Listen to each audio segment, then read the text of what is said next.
What's up, everybody? It's yours truly, Conor, also known as Mr. Marvel 613. On this week's edition of the Marvel Roundtable, we take a look at what is considered, technically speaking, the final movie of the MCU Phase 3, as Spider-Man once again takes the center stage in what many consider to be one of his better performances in solo movies out of them all. Or is it? We'll have to see how Spider-Man fares in Europe, and also dealing with some mysterious enemies, I guess you could say, as we take a look at Spider-Man Far From Home right here on the Marvel Roundtable.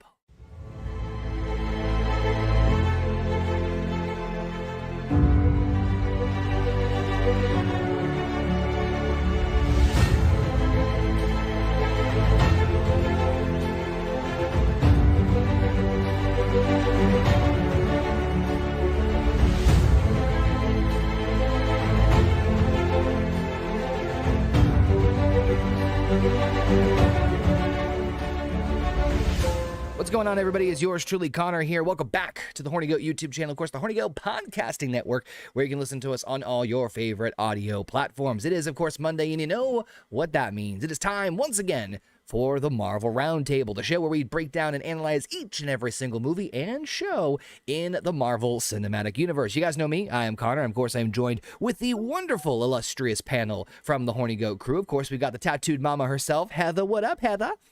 Not much. Dealing with a little sick kid here. Who, JP?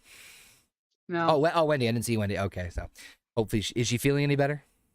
She's getting there, and her fever is down. Those fevers are a pain. I hope it's not like an ear infection or anything major. Yeah, I hope so too. She's not complaining about her ears. She has complained about her throat a little bit. So well, let's see. Man, her hair is incredible. Lots of right. Lots of night juice. Lots of. Yeah, she's not. She's like, yeah, you're right. Of course, you hear everyone's favorite bear from upstairs, Canadian basement. What's up, everybody? Much love to everybody in the chat and everybody on the call. Spider-Man Far From Home. This is my second time watching this movie, and it kind of is in the same place as the first time I watched it. Drunk? Yes. Yes, I have imbibed upon mother's milk. What? Okay, your mother mother's milk. Your mother's milk's 100 proof. Yes, it is. And of course, overproof, baby. Yeah, don't put any flames near it. And of course, last but not least, we got more of a joke than you understand. We got Senor Bobbit. What's going on, Bobbit? Man, I'll tell you, for the last 24 hours has been a really roller coaster for me. Because I got home from work, power was out. It didn't get it back till 11 a.m. this morning. Then I went and seen Thor. Then watched Spider-Man. So I'm ready to go. Yeah, but everything's solid now because you watched Spider-Man at home, right? I was literally about to stupidly ask, did you get power back? I don't know why the fuck that just popped in my head. I'm the fucking fucked up one, and I made sense of this situation. My point exactly. Again, much love to everybody in the chat joining us. I know Cody was in here earlier. I know he had to pop out real quick, but appreciate you, Cody. Federico is in the chat as well. What's going on, Federico? Paul Arzola, Alpha, all joining us. What's going on, everybody? Thank you so much for tuning in. Federico Garza. He's got the best name. No, your community has the best. Yeah. I mean, they're like fighting for the top spot. Yeah, they are. I like saying both those names so much. I'm actually gonna throw a different poll in the chat. Usually we do like a thumbs up, thumbs down, but I figured let's get creative with this one. I'm gonna throw a different poll in this one in celebration of Far From Home. I'm gonna say which one was better, Spider-Man Homecoming or Spider-Man Far From Home? Let us know your thoughts on the poll as we get ready to reveal and talk about this one. This was the first versus the second, right? Yes. Yeah, because I figured I get confused with the names. I was about to say I figured the third one gets a little bit of uneven love, so I figured I need to let's make this a little bit harder. Let's make this trickier, and let's break this down. So, and also stay tuned towards the end of this review because we do have some announcements regarding the future of the Marvel Roundtable. Don't worry, I still have to torture my friends here by forcing them to watch all this fucking Marvel content, so that's still gonna keep going. Yeah, some of it's fucking grade A shit. Some of it's shit. All of a sudden, I'm like, wait, basement's blocked me, Heather's blocked. Why is where's everybody going? I'll watch garbage. We watched that fucking movie about dinosaurs. That was really weird. Oh yeah, so what well. was that one? Yeah, I can't remember, but it was terrible. No, wasn't it like Where- turkey? No. No, What the fuck? no, they were No. dinosaurs. They were Yeah, dinosaurs. Oh, they what were the fuck dinosaurs, was and the guy that? like lost his jacket in the woods, So anyway, and the Spider-Man. acting was so good. So anyway, Spider-Man. So no, I figured I just realized how many movies we've done and how many episodes. This is technically the, let's see, 6, 12. So this is the 23rd movie that we've reviewed Probably the on the Rifle 2. 40th movie we've watched together. I'm gonna Yeah, say. just about. If I had I'm- to add all the shitty movies we watched before this, like Captain Yeah. Marvel. I didn't see that. Good. You can really I skip it. watched 12 minutes of it, and I was like, "This is not that bad." I mean, there's a And then couple of my references body here was and there, like, I am giving up on life. but I mean, you can go back and watch the review. Speaking of which, I'm going to do a cheap plug. I did kind of start my own little YouTube channel once again. If you guys want to check out, I did do a spoiler-heavy review of Thor: Love and Thunder. You can check it out. I'm sure I'll retweet it at some point in time. Check but them out. Check them or- out. Add it to the. Yeah. Add it to the chat. Fine, I'll Check 'em hand out. it to the chat. That was just It's trying a out cool different. pet. Just trying to do some different stuff, and as much as I'm sure you guys love the Marvel stuff, yeah. Anyway, but Well, I it's, mean, we'll have very differentiating opinions on the Marvel yes, stuff. and- It's just and I will warn you, like I said, it is spoiler heavy there. Francis just threw it in the chat. Thank you, Francis. Just warning, it is spoiler heavy. So if you do not want to hear anything about it, don't listen up. But subscribe and this- love him. this is Because I love him. thank you, basement.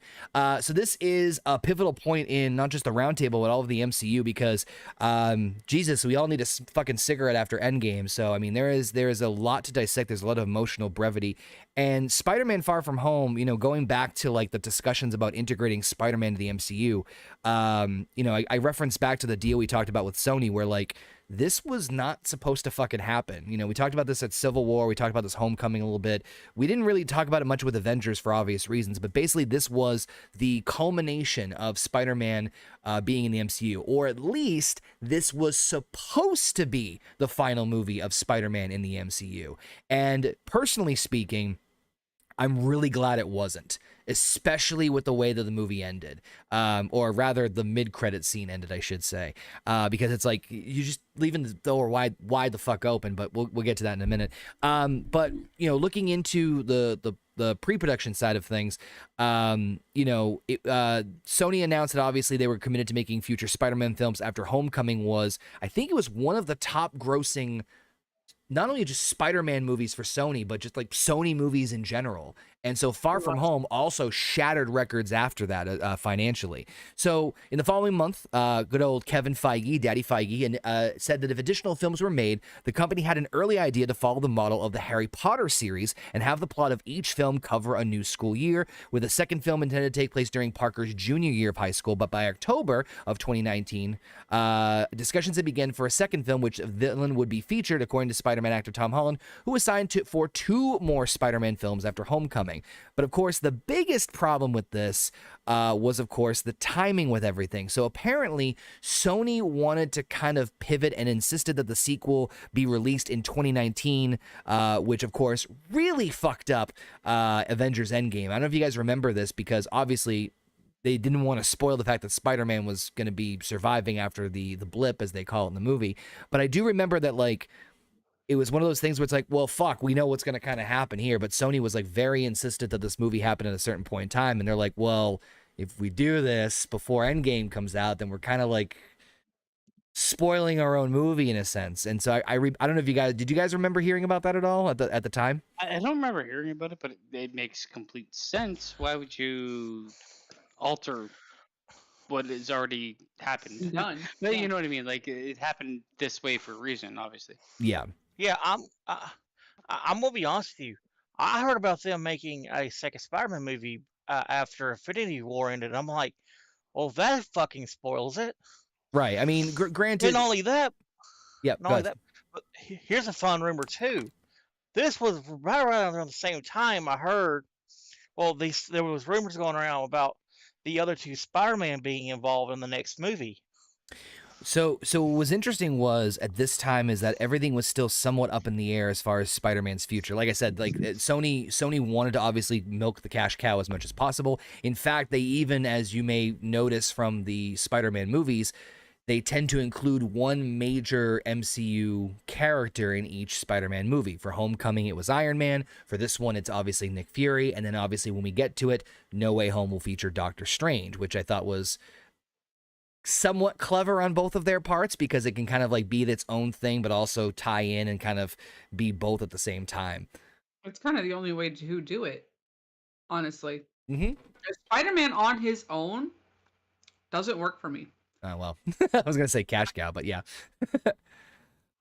He works for me. There were so many Spider-Man movies before this one that I was burnt out by the time the first one came out. Yep, this is technically the 7th Spider-Man movie if we're counting things between the original 3 Tobey Maguire, the 2 Andrew Garfield, Homecoming, and now this one is the 7th one. So, and again, this was part of the 5-picture deal that Sony and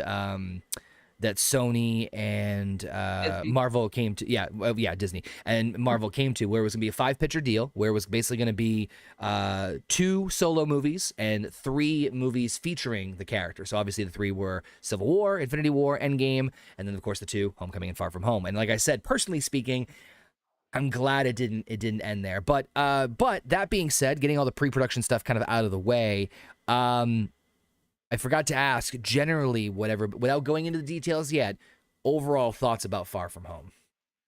Bobby, you start us off this time. Okay. Without spoiling anything, I really enjoyed the movie. I like this a lot more than I did Homecoming. And this was my favorite Spider-Man movie up until the newest one came out. No Way Home. Yep. Yeah. Heather, Basement. This again, I was so burnt out on Spider-Man. I waited until this was on free TV to watch it, commercials and all. I mean, understandable. And even with watching it with the commercials, some of the stuff that happens in this movie is just like, how? Me and Basement both said this before we got on here. We're like, we both have a somewhat big plot point to kind of point out here.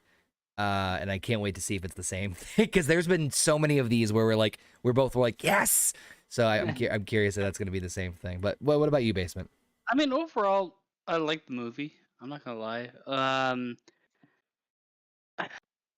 I feel they did Spider-Man in a way that isn't like, though he's not in his friendly neighborhood, he's still friendly neighborhood.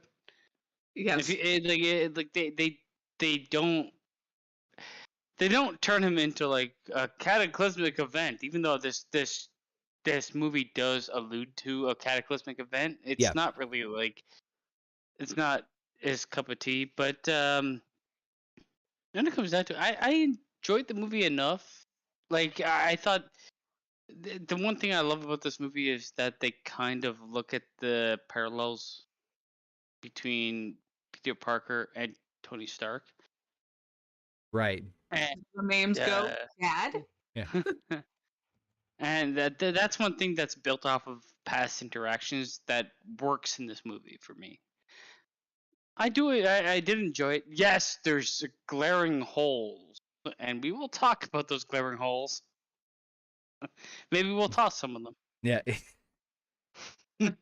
Why did that become a long 20-minute thing? I'm not, you know what? We'll talk about that off air.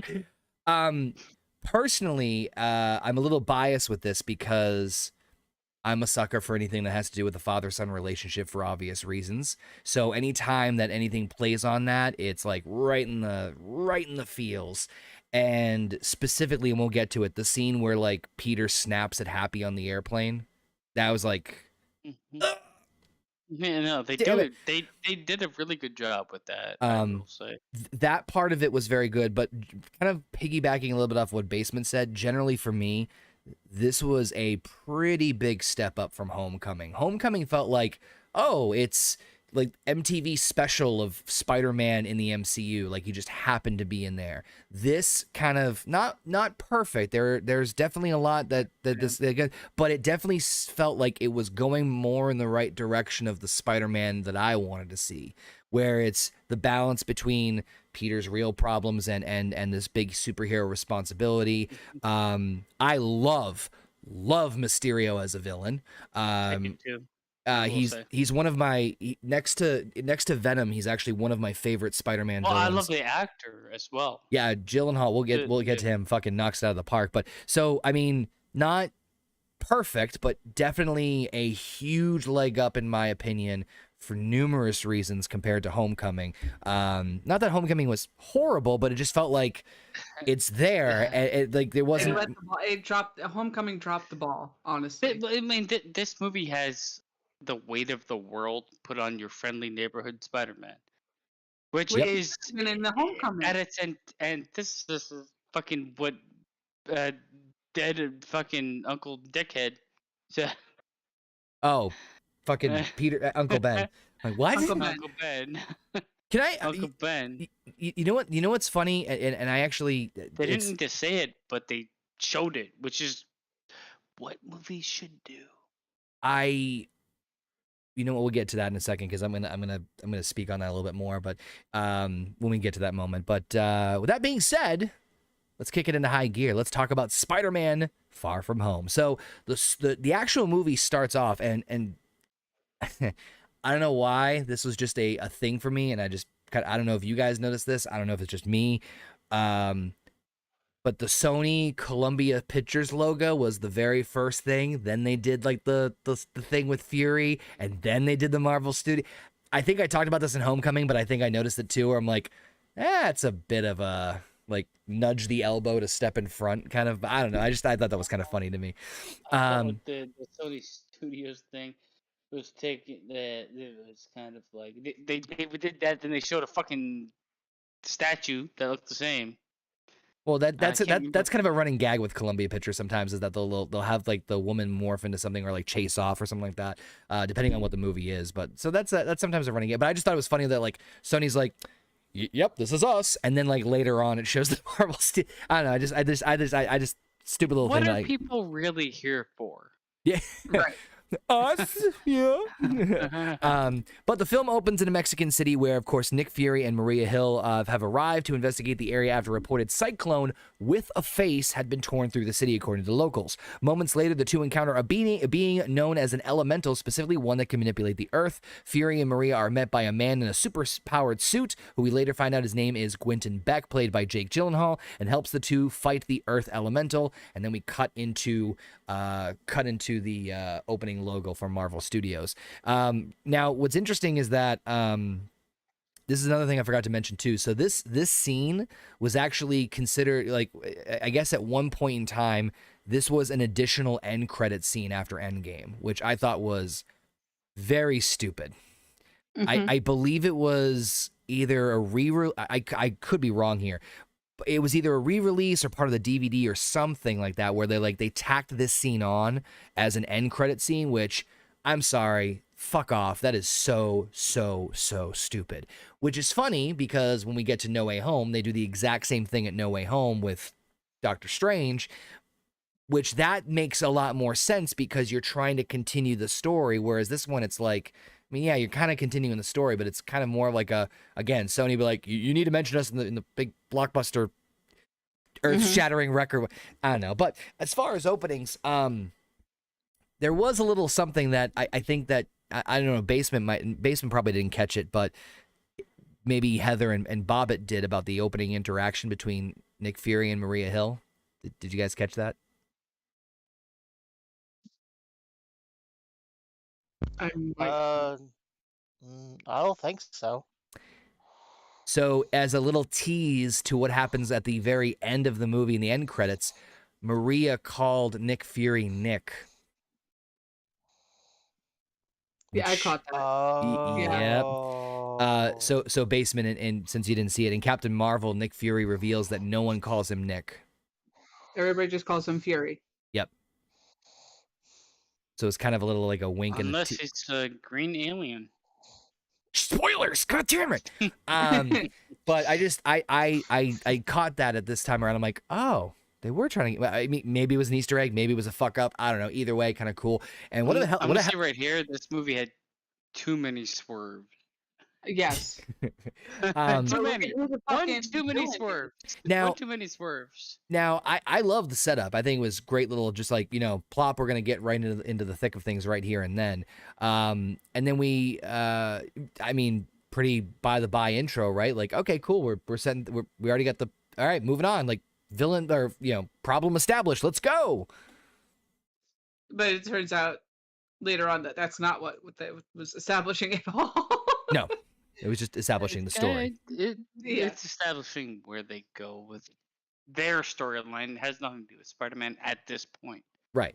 Correct. I didn't mind the start. I kind of like the idea of like any Marvel movie that doesn't start with the fight is A-okay in my book. Which Right. technically it cut right as the fight was about to happen. So I don't know. Funny. What about you, Bob? I mean, the opening thing with like Fury and Maria Hill and the Elemental and the introduction of this mysterious man.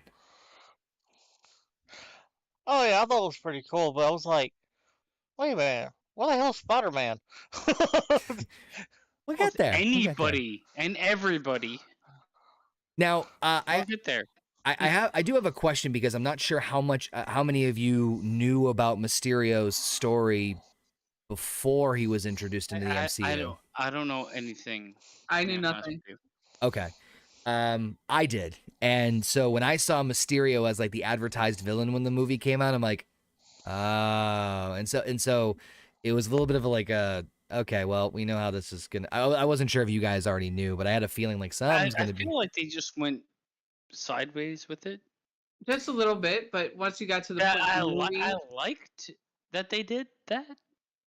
yeah, Yeah. I like what they did with his character, to be honest. I'm not gonna lie. It's extremely comic accurate. Maybe not to certain angles, which I'll get to when we get to there, but the core of it is the same as the character in the comics. So that's shit, I didn't realize that. yeah. So Spider-Man the TV show lied to me.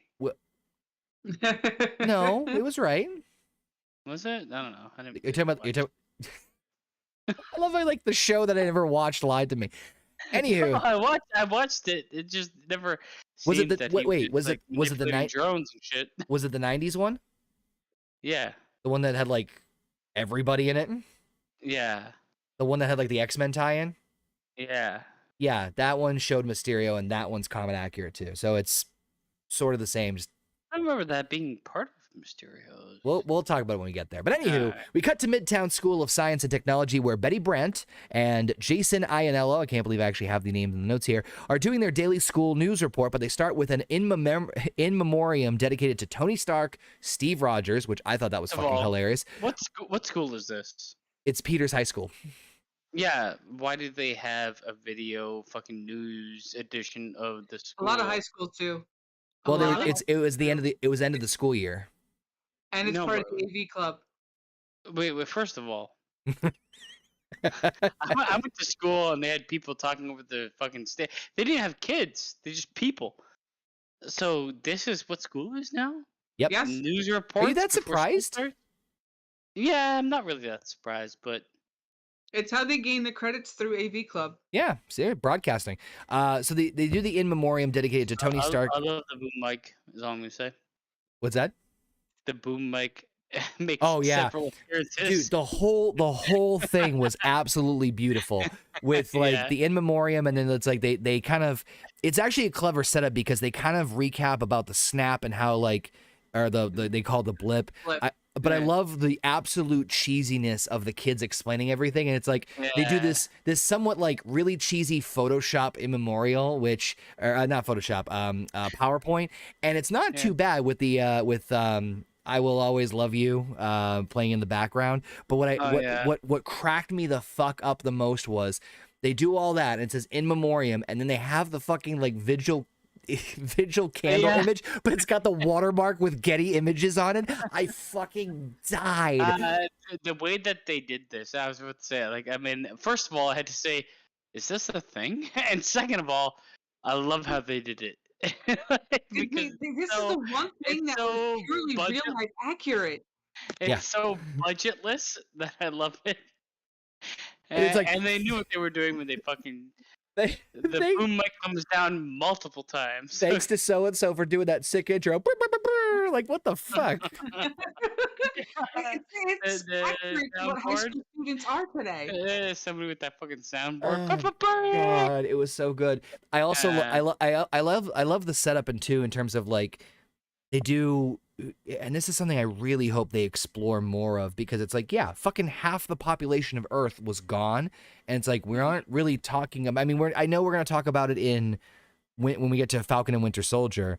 But I wish more of the shows and more of the movies cover or had more things spin off of that. Maybe they will, but The movie alluded to it way more than most other properties that they've released. yep, because it's like, yeah, there are fucking ripple effects, and there are like that's a it's a heavy shit. Like, it's one thing if it was like 6 months, but we're talking 5 fucking years. 5 years. And it even alluded to that in a little intro where it's like, man, I got blipped and my little brother's not even my little brother anymore. It's like, what the fuck? I'm like, yeah, that's fucking The true. fact that later they say my wife left me and acted like she was blipped away.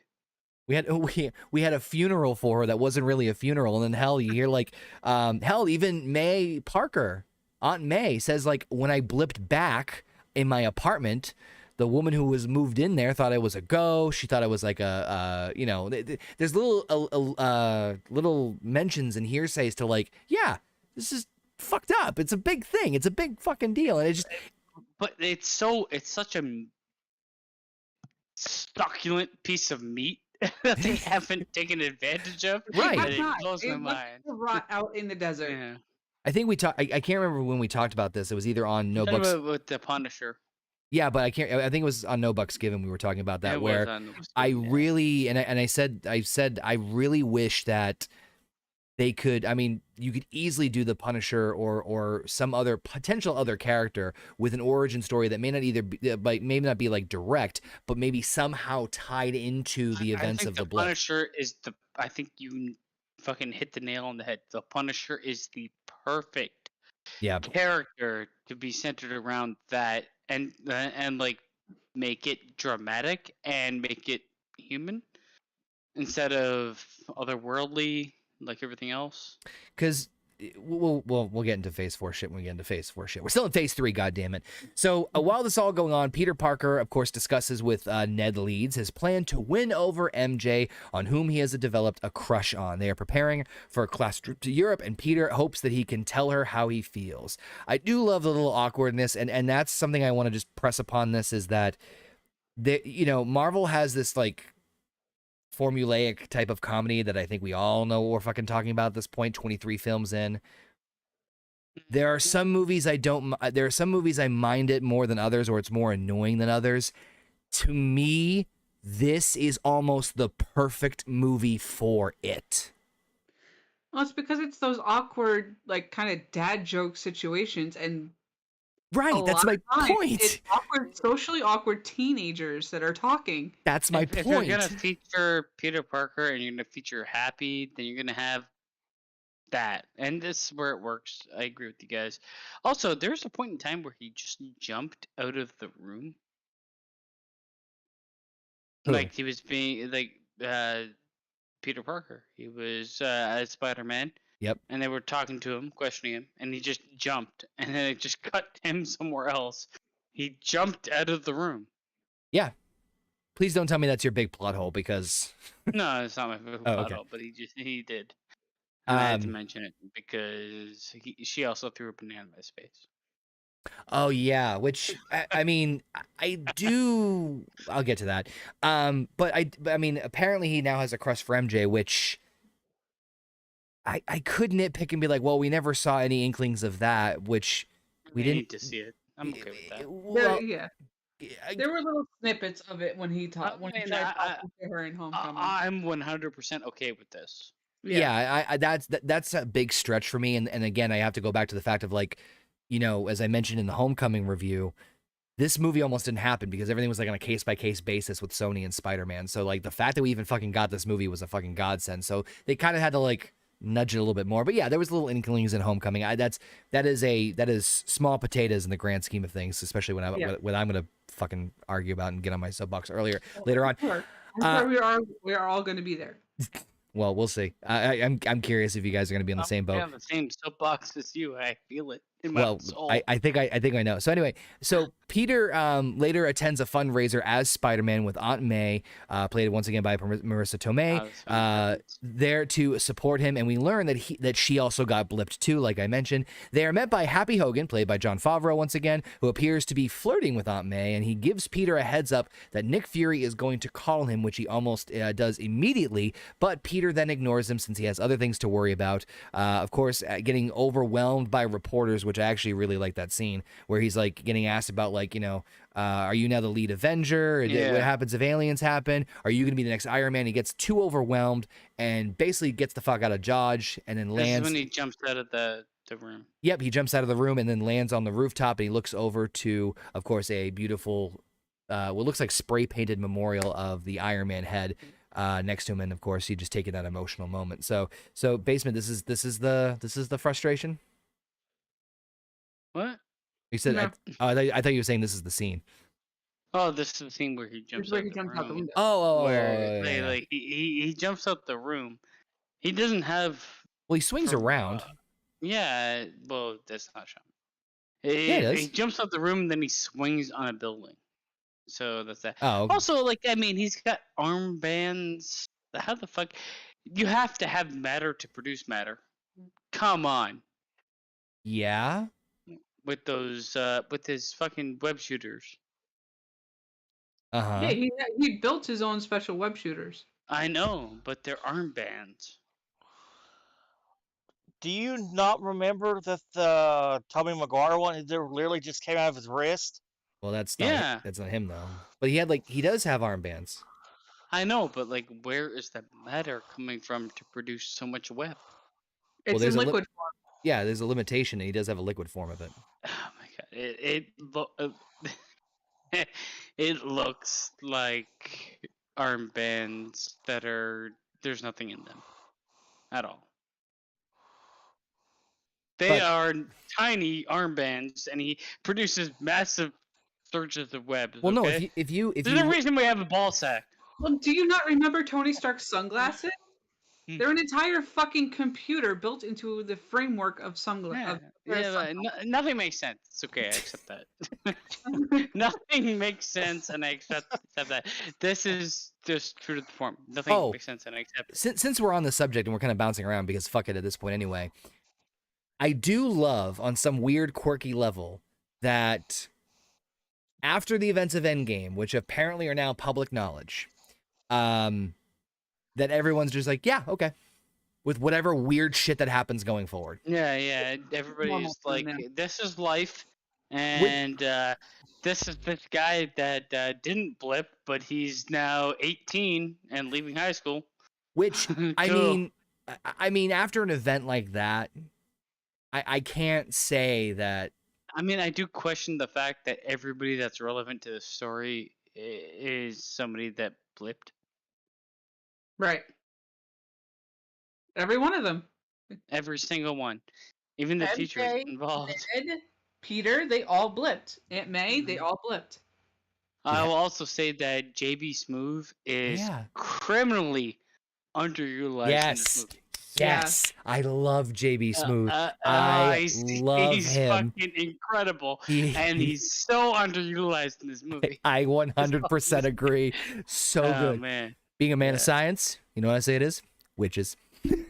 I mean, he's used, but he's underused. You know what? I'm going to be the cool teacher right now. Stop doing that shit. Bathroom. Fucking stop taking photos. Exactly. He's so, an Ambien. He's so good. Yeah. Yeah, I'm on third shift. I'm taking it. Fuck it. I bet you he didn't have a script. I don't give a shit. He was fucking hilarious. But anyway. No, he's fucking incredible. I love him. But I did like the scene. I did like the scene. I mean, with Aunt May and everything, and like the teasing of the flirting with. Aunt May can get it. I'm not gonna lie. She can. She can any day of the week. Any day of the week. which is ironic because she used to date Robert Downey Jr. But the class then later heads out for the trip out to Europe, with Peter choosing to leave the Spidey suit behind in order to enjoy his vacation. But he later finds that, of course, Aunt May packed it for him anyway. So this is kind of what I was talking about in terms of like the, what Baseman was mentioning earlier, where May, like, Peter's trying to get his bearings straight about whether or not to bring the suit, and May throws a banana and still hits him in the face. Oh, it's your Peter tingle. No, don't, stop calling it your Peter tingle. Stop calling it the Peter tingle, which makes sense because the spider sense doesn't sense non-danger. It's only stuff that is actually dangerous. And it's extremely vague. Or basically somebody going to do something dangerous to you or what you're around. Yeah. Where the banana wasn't really that. I'm surprised you didn't include the fucking Voltron box. With the Iron Spider suit, No, I'm going to the coat hanger. Yeah, it's fine. It's totally fine. And I don't know if you guys caught it too when he's like, no, I'm gonna do this and I'm gonna just pack my bag and go. When he slams his suitcase, it's a blink and you miss it moment, but this is how much of a fucking nerd I am. When he slams the suitcase down, the initials are Benjamin Parker on the suitcase. So it was Ben Parker's. Damn, I did not catch that. But it was an old looking suitcase. So good on you. I know, this is how much of a fun.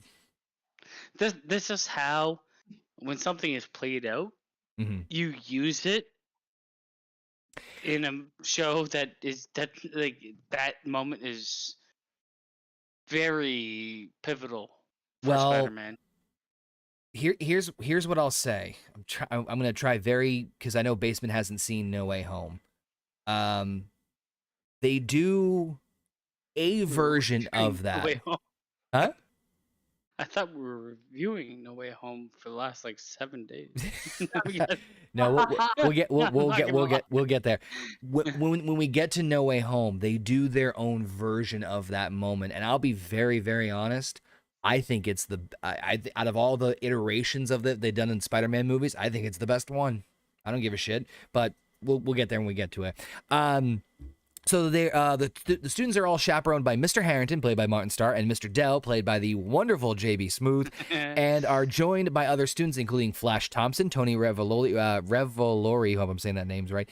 Flash has some funny little moments here and there, I'm not gonna lie to, who is still a big Spidey fan, but also still dumps on Peter Parker. On the plane, Peter tries to get to Ned to help him to switch seats so that he can sit with MJ, but Ned only causes Mr. Harrington to take Peter while MJ is sitting next to Brad Davis, who is one of the kids that didn't get dusted and grew into a handsome athletic superstar. Peter is clearly jealous, while Ned sits next to Betty, and they end up becoming a couple. So this is kind of reinforcing the whole, balancing the Peter Parker and Spider-Man shit, and I know it's cheesy stuff, but I this is what I like. I like that, the typical stereotypical high school jealousy, him trying to get the girl. I'm all for it. This is the direction of the Spider-Man stuff I like to go in.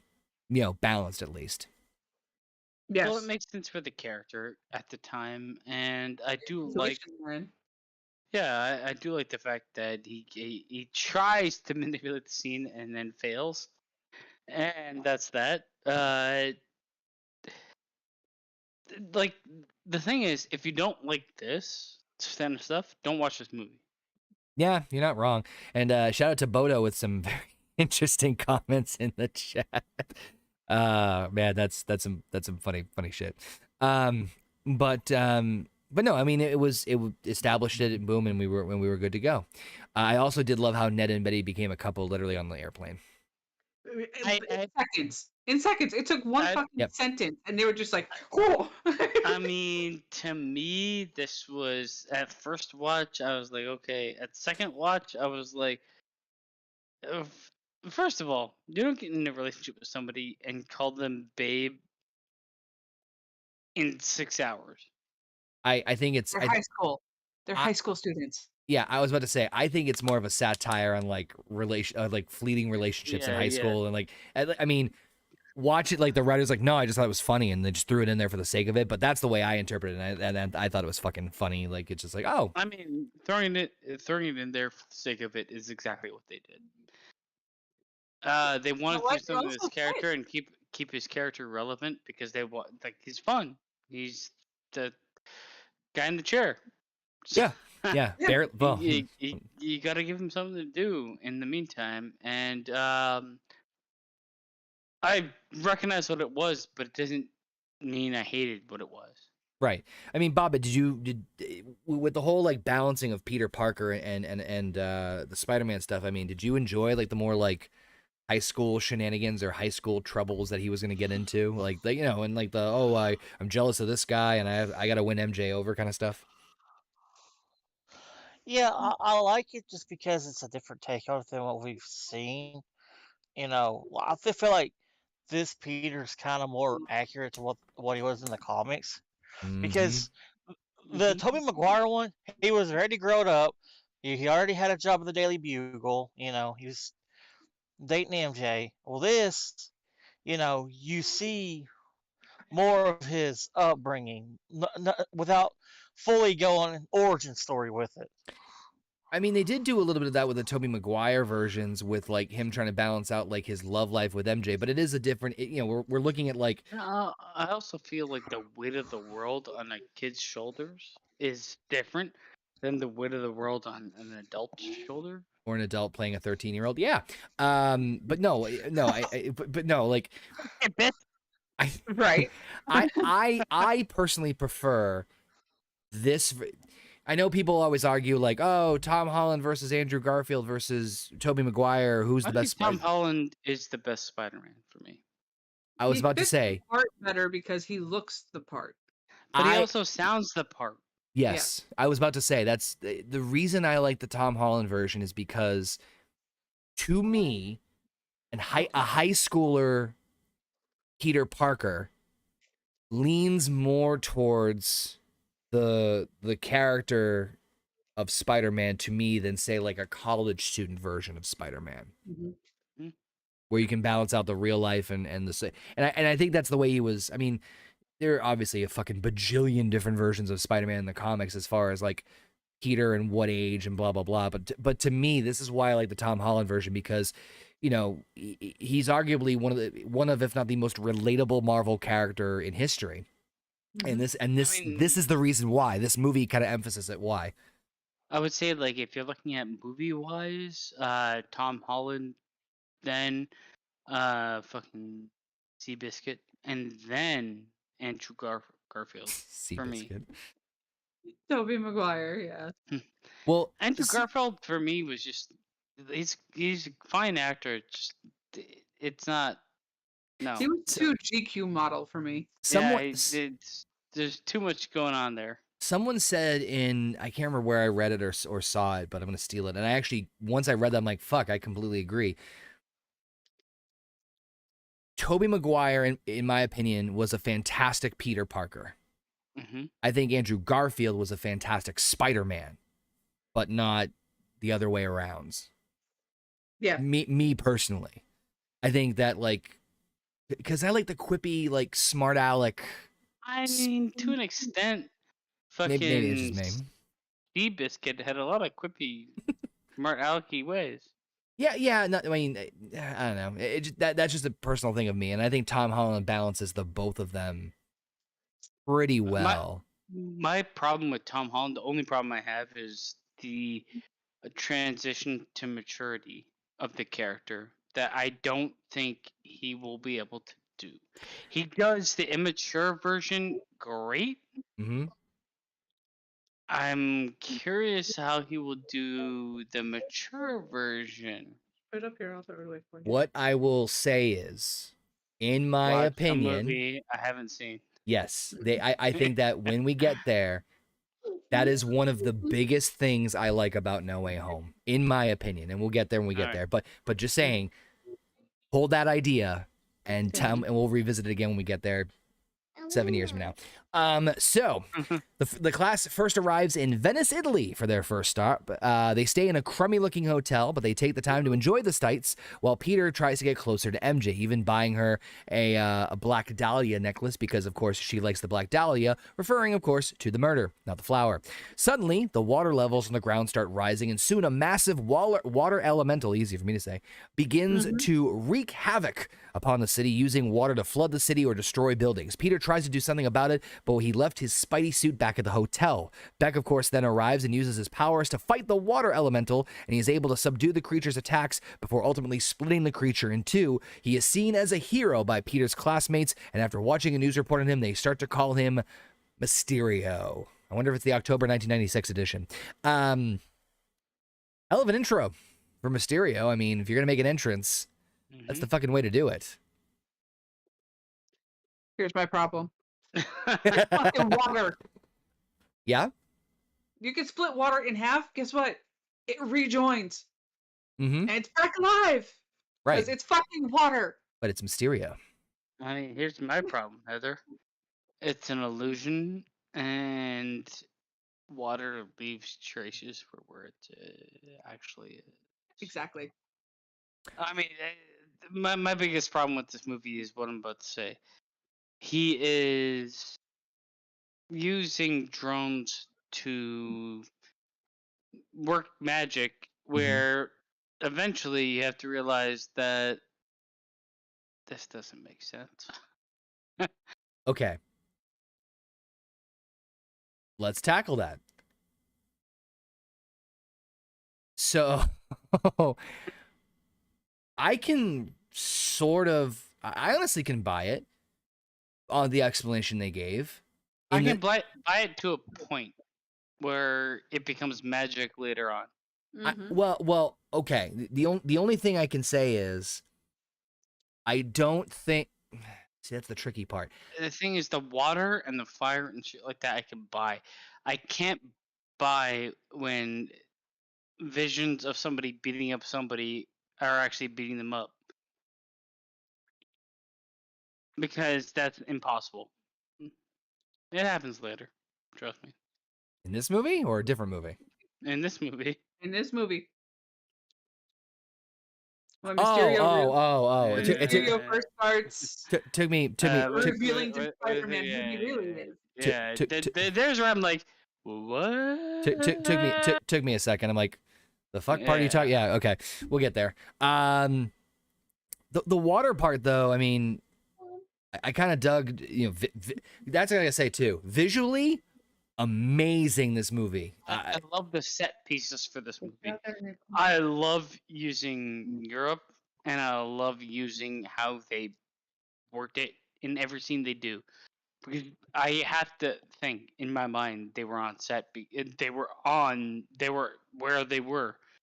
In my honest opinion, I don't know if that's true, but it looked spot on. Let me quickly look that up. I believe they were, but even like I think a few scenes were filmed over in Italy.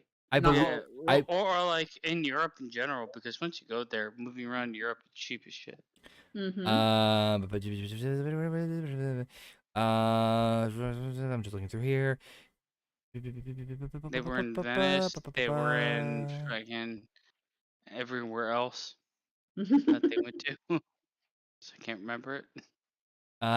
Most of it looks like it was filmed in London.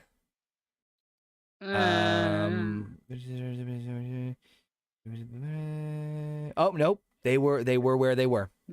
Yeah, that's principal photography. I mean, it looks like they are where they are. That's the thing. Yep, they were in Italy, England, London, Prague, as I mentioned before, Venice.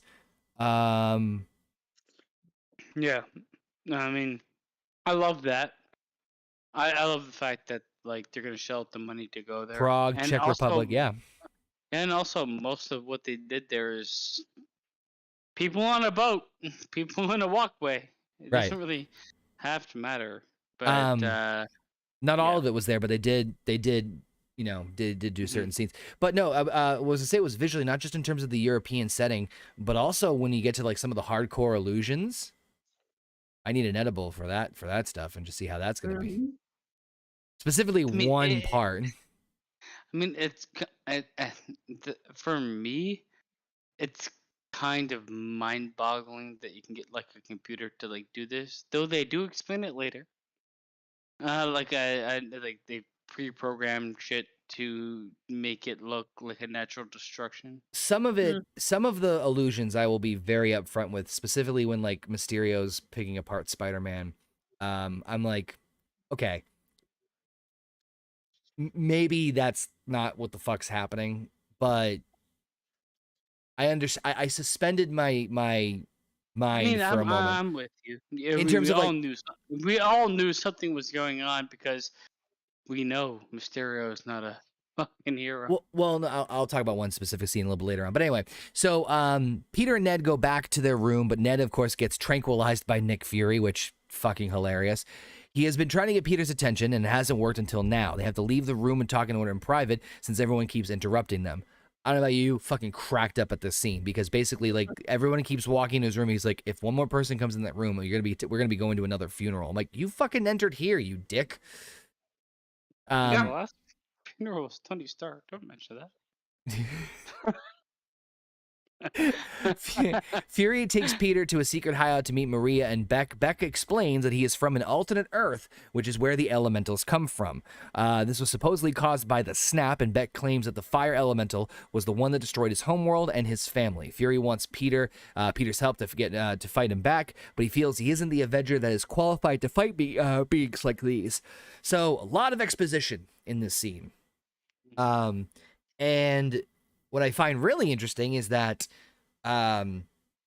it's kind of a mini little nudge to a foreshadowing of shit that's gonna go down later on, sort of. I also feel like it's welcomed and acceptable by people that probably would have a lot of questions about a multiverse before the multiverse is there. Except I have a big problem with this part. Mm-hmm. This is my soapbox moment. I might be soapboxing with you. So tell me. So we all know what the deal is with Nick Fury at the end of the movie, right? Mm-hmm. Even assuming that they are on similar levels of intelligence, maybe not completely. It's not like Quentin Beck changed his fucking name. That is 100% true. So you mean to tell me that no one would have thought twice that, oh, this person's also a former Tony Stark employee? Mm-hmm. There's mine. That's my soapbox. That's not my soapbox, but it's a solid soapbox. Like, I get that he, like, tricked and eluded people, and maybe the story was like, oh, I'm a different Quentin Beck, but, like,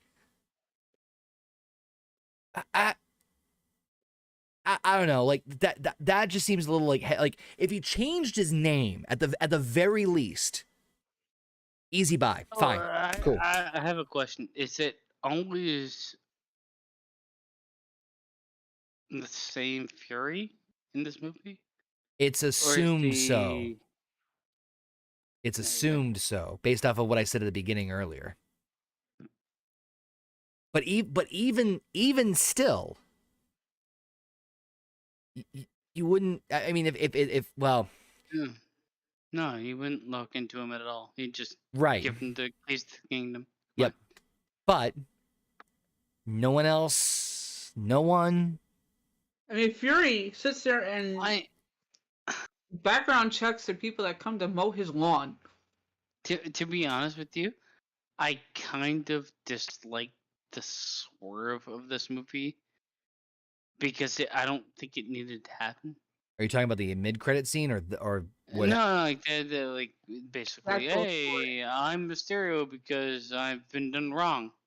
No, that I actually really like because it does. No, I like the idea of him being done wrong, or I don't think it needs to be like integral to the rest of the storyline in terms of like, hey, he did barf and barf is bad, and hey, he did this and this is bad, and this is why people are following me. To be I honest, mean, I don't know if it needs to be so personal, and because it's so personal, I think this is why this happened. yes, it did. It's a double-edged sword. On one hand, I actually like it because that's the modification to the character. In the comics, Quentin Beck was not a Stark employee. Everything else was accurate as far as being like special effects and all that stuff and being like a robber and stuff like that. So it kind of is the same on that aspect. I think honestly for me, I would have bought a lot more of this if Fury wasn't in the movie. Mm-hmm. If you took Nick Fury completely out of this thing and Maria Hill and took him completely out and left almost everything else, yes, I would have bought a lot more of this. And I mean, granted, we don't know fully yet why what happens with Nick at the end of the movie happens. I actually hate that part of the movie, to be honest. But well, it's supposedly going to be addressed in the future series. Anyway, but that's my soapbox. It's like he didn't change his fucking name. So before we see the mid-credit scene, assuming that we know this is still Nick Fury, you mean to fucking tell me that Nick Fury wouldn't have known that a guy named Quentin Beck is coming in with these powers? And it's like, oh, weird. Quentin Beck's also the name of a Stark employee or former Stark employee. That's suspicious. my soapbox is the fact that drones are apparently magic. Yeah, You didn't know that? that's another soapbox of mine too. That's my soapbox because it gets ridiculous. It holds its ground for a while, but then it gets absolutely Ridiculous. ridiculous. So which part? Absolutely ridiculous. It's not actually there. First of all, if you're going, a drone is Mhm. operating on a computer program. Yes. If you're going to write a computer program, you have to have the foresight to write one. Mhm. Correct. What the fuck happens with him and Peter Parker?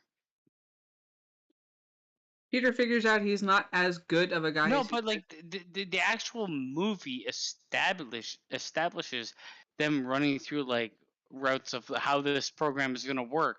And it's like I want to up I want to up the destruction 2 times. Yep. And then it goes to a place where it's like, who wrote this? Yeah. Well, from what it looks like, every drone has the exact same capabilities, right? Mm-hmm. At least it's The presumed. scene makes no sense. That's all I'm gonna say. What, the scene with Quentin and they explain how the drones work?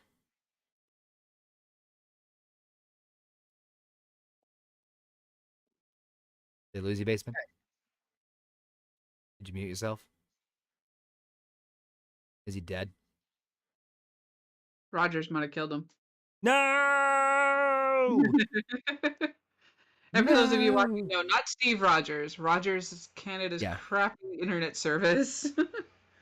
But we'll I guess we'll cross that bridge when Basement climbs out from underneath it. No? Okay. So Peter's now not involved. He's like, I'm out. I don't want anything to do with this. So Fury hijacks the class's vacation by having his employee, Dimitri, act as a driver to their new and unexpected destination, Prague, as Fury and Beck have learned that that's where the fire elemental is set to strike. But before heading out, Peter is taken by a tall woman sent by Fury to give him a stealth suit. She orders him to take his clothes off and put it on, but he's found out by Brad, who takes a pic of Peter in what looks like a compromising position. Peter runs after him to get rid of the pic, but Brad says he knows that Peter likes MJ too, and he thinks that showing her this will make her lean more towards Brad. On their trip, Peter, of course, finds Tony's high-tech glasses known as Edith, voiced by Dawn Michelle King, which, of course, stands for the great acronym, Even Dead, I'm the Hero. Which Tony left for his successor. Peter asks Edith to handle Brad, which is misinterpreted as a request for an attack, and Peter has to somewhat discreetly stop the incoming drone from killing Brad, as well as the whole class. He just has Edith hack into Brad's phone and, of course, delete the picture. And we lost ourselves one Canadian basement. But you know what, though? This is another one of those, like, Peter dealing with the weight on his world, This is him trying to figure out the suit all over again. yeah, basically. Which Activate instant kill. Oh wait, no, don't do that. which I love. And of course, Basement just told us he did lose power. So damn it, Bobbit, you made him lose power. And I'm kidding. But I kind of love this, like, kind of innocent-ish fun where he accidentally calls a drone strike on a guy he doesn't, and then he has to secretly take him out by, like, jumping out and take. I mean, yeah, it's fucking ridiculous and over the top, but like I still loved it. You know what I mean? Like it's still like that mix of the He's Spider-Man. harking back to his awkward side. Yeah. Yep. So it's one of those little things that it's like he's still an awkward teenager. He doesn't know how to communicate properly. Right, and it's the awkwardness. What I also personally loved is when he fucking slapped Flash. Because one thing that is established, and for those of you who may or may not know, oops, as I try to fix my light here, there we go, is that Peter does indeed have super strength. It's not as maybe as strong as other heroes in the MCU, but he does have super strength. He just doesn't use it. And so it took me a minute. I'm like, oh shit, he slapped Flash and knocked him out because he was fucking around with the Edith glasses and everything. So personally, I just love the fact that like this felt like one of those awkward things where like I got to protect the class, but I got to take out this drone strike that I accidentally called in and blah blah blah. And I just love the scene personally. It's one of the better scenes. That again, JB Smooth. Don't be taking pictures of people in the bathroom. No more phone. So good. So good. Bobbit, what'd you think about the scene where, like, you know, Peter gets the glasses and he accidentally calls the drone strike on Brad? What'd you think about that whole, like, the whole rigmarole with that? I loved it because that's exactly what any of us would have done if we was in that position, especially with that photo. Because I mean, let's be honest, any of us would, would put on those glasses and be like, no, I don't want you to kill him. I just want you to erase that photo. And then accidentally murders a student. Yes, that's been there, done yeah. that. Been there, done that. But no, I'm right there with Heather in terms of like the awkwardness with the character and everything. So that's it's right up the alley. So I just love that. It's like, oh great, now he has to worry about this dickwad and blah blah blah. So as the gang moves to Berlin, Peter and Beck are called by Fury and Maria to discuss forming a new team. Peter privately meets with Beck, and Peter thinks that Beck is one that truly deserves Edith, since he thinks Tony only left it for him to choose who is worthy of succeeding Iron Man. And after Peter leaves, Beck, I kind of jumped around a little bit here. We do see, at this point, we do see them set up to basically take down the fire elemental. And then we see, Peter basically having to ditch out MJ, which, of course, I did like the awkwardness of, like, you can see more of the relationship. I want to tell you why I have to run away, but I have to run away. Yeah. It's more of that awkwardness between them. And I don't know about you, but I fucking cracked up when they go to the opera. And, because Peter's like saying, we got to get the kid, got to get the glass away from where this fire elemental is going to show up. And they go to the opera and he takes off, and Brad just goes and does the middle finger to Peter as Peter leaves. And I thought that was funny as hell. But of course, Peter and Beck fight the fire elemental, in which case Spider-Man is in his new stealth suit, although the news is calling him the Night Monkey. They defeat the fire elemental, with Mysterio presumably flying into the fire elemental and exploding it from the inside. So although hurt, they were successful. Nick has a talk with Mysterio, saying we need someone like you, we need an Avenger like you. You should come with us. And Nick also kind of gives the ultimatum to Spider-Man. It's like, listen, you want this, you want that. You need to make a choice. Stark chose you, which is a bit overwhelming for poor Peter Parker. So after Peter leaves, Beck takes down what is, the whole dilapidated building. Everyone there. Oh wait, no, I'm way up ahead. I'm sorry, I skipped a bunch of notes here. Holy shit. Okay, you're way down the line. So where am I here? I jumped a whole lot. So Spidey's firing a web at the beast, which of course pulls something out of it and makes it land near a hidden MJ. Mysterio then uses his powers to dive into the elemental's chest and destroy it. Peter goes down to make sure he's okay. However, he still gets chewed out by Fury for not doing what he told him to do. As the gang moves to Berlin, Peter and Beck are called by Fury and Maria to discuss forming a new team. And as I said before, Peter privately meets with Beck, and Peter thinks that Beck is the one that truly deserves Edith, since he thinks Tony only left for him to choose who is worthy of succeeding Iron Man, not actually being the new Iron Man. But of course, after Peter leaves comes the big reveal. And Beck takes down what has been a whole illusion in a dilapidated building. Everyone there works for him, and they are disgruntled former employees of Stark Industries that Beck has been making up the elementals the entire time to get people to see him as a hero, using drones to create the destruction left behind by their appearances. He and everyone there have been pissed at Tony for stealing their work, his binary augmented retro framing barf, and they have all worked together to get people to forget about Iron Man or Spider-Man and to make way for Mysterio. So this is a little tricky for me. It's very tricky for me. I mean, that building, that floor alone is filled with what? 20, 30 people? Yep. Maybe more that we don't see yet. It's like all of these people hated Tony and nothing was said behind to Pepper about all of this. There's bits and pieces like that I just kind of like, Part of me loves the twist on the Mysterio character. So when I was mentioning about like Mysterio's origin in the comics, Mysterio was a like special effects person on a movie who kind of turned into a criminal, and so was able to create these vast illusions and whatnot. And the idea being is that he could trick everybody, but Spider-Man has his spider sense, and so it's a fun play with a specific type of villain with in counteraction to Spider-Man. Part of me also does love the fact that they did tie him into Tony somehow as being a bitter revenge person. I even like the fact that, Barf was mentioned in Civil War. It was a clip they showed from the Civil War when they introduced Tony with his like therapy sessions. It was kind of like, oh, that's neat. They did sort of tie a bunch of things in together. I also giggled at the fact that once again, Tony creates another fucking villain.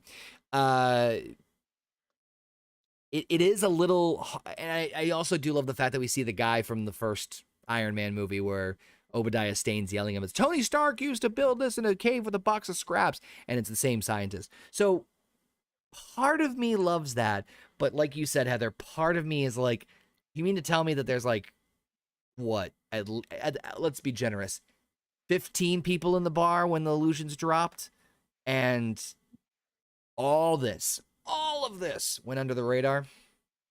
Yeah. Like, I don't know. That seemed a little suspicious for me. And again, back to the whole idea of like nobody thought like Quentin Beck was. I don't know. Maybe that's just me. I mean, Baba, what did you think about the scene with like the reveal of Mysterio's? Also. Oh, I loved it because you knew there was something behind it, like, but you didn't know what. Because okay, if you would have flown to that element, if that element was real and you flown into it, he would have died. I mean, come on.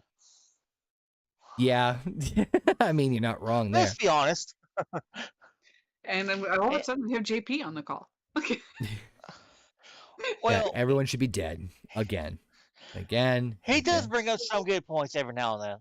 So, did you know Mysterio's origin story before seeing this? Yes, because of the Spider-Man 2 PS2 game. So you knew that, like, when you saw the trailer for this, that you're like, oh, well, there's the villain. Uh-huh. Okay. I was hoping the entire movie he was going to call him Fishbowl Head. So did you think that the way they kind of twisted it to add, like, Mysterio's tie-in to Tony Stark, did you think, yay, nay, stupid, not stupid? Well, in the context of the MCU, I like it. But if this was like a solo film, and they did it with that I would have been a little perturbed by. I've been like, that's not nearly necessary. But where this is tied in the MCU, I liked it. It is like I'm kind of on the same boat with Heather. Like it's kind of tricky. I don't want to have everything referenced to Tony.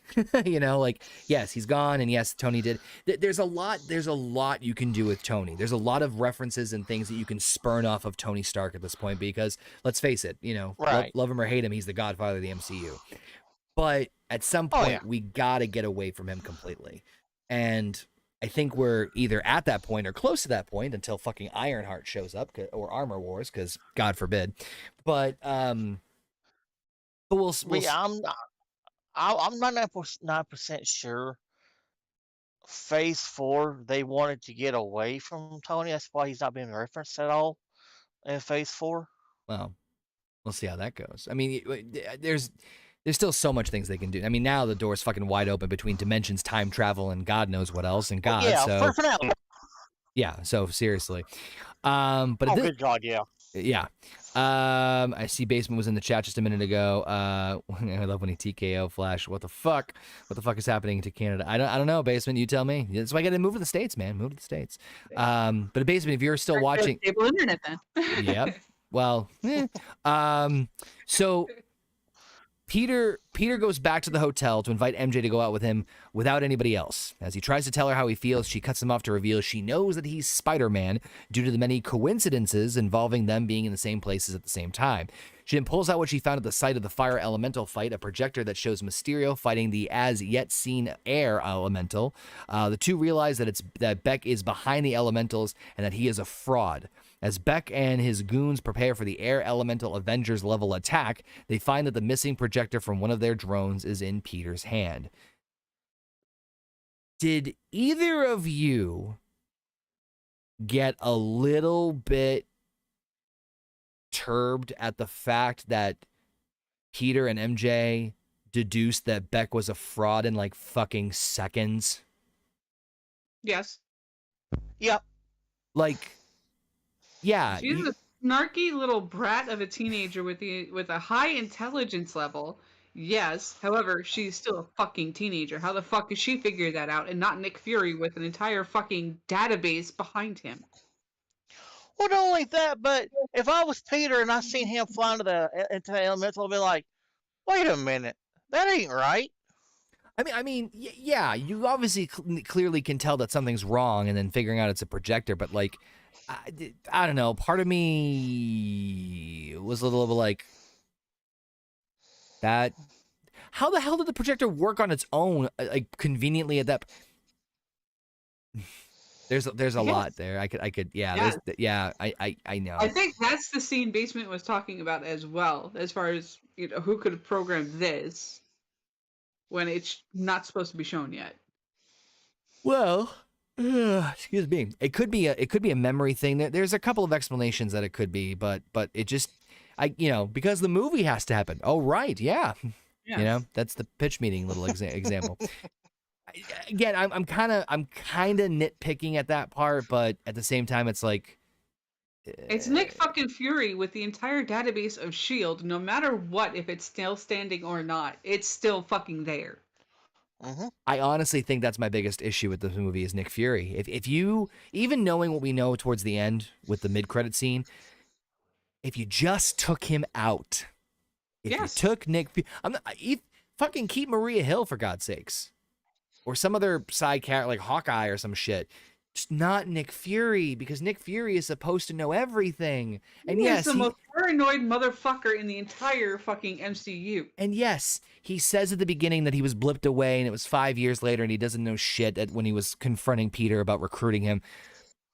It's really, really hard to swallow that pill. Personally. But Peter goes to meet with Fury and Maria about Beck's true motives, but it turns out Beck has caught up to Peter first and has created an entire illusion to trap him. He taunts Peter for not being the hero he wants to be and even forces him to endure a projection of Tony bursting from his grave and coming out to terrorize him. Fucking one of the best visuals in the entire fucking movie. It appears as though Fury subdued Beck and asked Peter who else had told him about Beck, and he admits that he told MJ and Ned, and that Ned probably told Betty, but this turns out to be yet another one of Beck's tricks, and he now knows to kill Peter's friends. He also put Peter in the path of a speeding train, which appears to strike him, but Peter is merely hurt really, really bad, and of course passes out on the train. Here's what I will say about this part. Visually, the best part of the entire fucking movie, like the visuals of the effects between Beck and Spider-Man, this particular scene, loved it. If you try to analyze it any deeper than that, my nose will start to bleed. Well, actually, when it comes down to it, with how they were used in that instant, is actually how holograms are supposed to work. There's only It's supposed to give that illusion of you are not where you were. there's only one part that I disagree with that on, and it's when he's in it's the illusion where he's like in a snow globe. Yes, that I do agree with. That, But other than that, essentially, you're right. that is exactly, and this is the first fucking time that we have something that is scientifically possible in today's world, in Yes. an MCU universe, that is actually used correctly in certain aspects. Baseman says the drone tech is implemented hilariously badly. If they explained more the limitations or lack thereof of the drones, if they went just a little bit more into detail, I would be much happier. I can buy most of what the drones can do. Yes. But there are a couple of things that do make you go like, huh? Or real, like, and maybe this is what Baseman was alluding to earlier. When you have like creatures that are called the elementals, you're obviously going to do what you can to make like there's how do I say this? There's going to be a trail. Well, If they were real, there would be a trail behind them, especially with a water or a fire one. what I was about to say was like, unless they have different weapons on them aside from like the machine guns that they showed as far as like causing damage or like other effects. Well, they had the ones that could like project the water underwater at the very final fight. Yeah, I'd have to know more about them because if they all have different if they have different weapons that line up with fire, water, then I'm sold. I can buy that because then you can position those specific ones to be in specific spots to make it look like the damage was caused by fire, water, etc. But if they all have the same and they have those fucking machine guns, then that's fucking bullshit. Because you wouldn't mean to tell me that like, oh, it's water damage. Really, those look like fucking bullet holes. Yes. Right. So that's or what a fucking bomb. You know. right. Yeah. It's just it comes along. It goes along with the same conversation we have with every single one of these fucking movies. Power scaling. Oh, Jesus. Yeah. It's not just the fucking characters. It is the weapons that are used as well. We have no idea what power scaling they have for anything in this movie. Yeah. Or any movie. Yep. That is in the MCU. But I mean, Bob, are you on the same train with us on this? Well, no pun intended. Are you on the same train with us? Can I say, "Whoo, train"? Hey. Oh yeah, for sure. It's just these drones are more problematic than what they're worth. I mean, do you think that? That's kind of my other gripe. Train's coming for Spidey, but Spidey senses no work. Well, he's completely thrown off. So if he, I bet you the Spidey senses were going off, but with the illusions going on like crazy, he couldn't tell what the fuck was going on. So I can kind of buy that because it you know, split second, then it shuts off. It's like what the, and then boom, because that's the beauty / curse of the spider sense is that like it's danger, but it's vague danger. You don't know what the fuck is going on, which when we get to it is actually the best use of it was in No Way Home again. And I know I'm still fucking praising No Way Home, but I'm just saying they start to get things right in this movie that they almost quote unquote, in my opinion, perfect in the next one, but we'll get there. So Peter wakes up in a jail cell in the Netherlands, and of course, after breaking out, which I love that scene because the scene alone had me damn near pissing my pants. You guys okay in there? And then did they just shut the fucking jail cell behind them? Everyone's so nice here. After breaking out, he calls Happy to come get him. While Happy tends to his wounds, Peter breaks down and says he doesn't get why Tony would pick him as his successor when he keeps screwing everything up. Happy reassures him that Tony believed in him for a reason and he knew Peter would be the hero he needs to be. Peter picks himself up and goes to create himself a new suit from Tony's computer before they head to London to, of course, rescue his friends. Break out the tissues. This was my right in the feels scene. I saw this movie with my son when it came out in theaters, and I got emotional at this particular scene. and I have no shame in saying that. Tom Holland's performance, the subject, like I relate with that. I relate with that conversation on so many levels and that feeling on so many levels. I'm like, fuck you, Marvel. You hit me right where I didn't want you to hit me in the feels. God damn it. So this, to me, this is the best scene in the whole fucking movie. It harkens to also the relationship that Peter had with Tony as well, that it just carried over to Happy. I mean, and Happy reminding him, Tony was never perfect. Tony fucked up a whole shit ton of times, but he's still the greatest remembered hero. I don't think I could have written Happy's dialogue any better. No. I think I don't want to say it's a perfect scene, and I'm obviously saying I'm biased and because I have a more of emotional connection to that scene than anything else. But that For this movie in this set it's the perfect piece scene. of time, It's it the is perfect. the perfect Yeah, scene. yeah.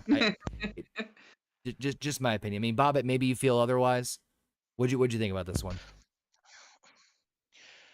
This to me was prove that this was the Spider-Man that I wanted to see on screen, because the other Spider-Mans, you never saw him get emotional like this with another person.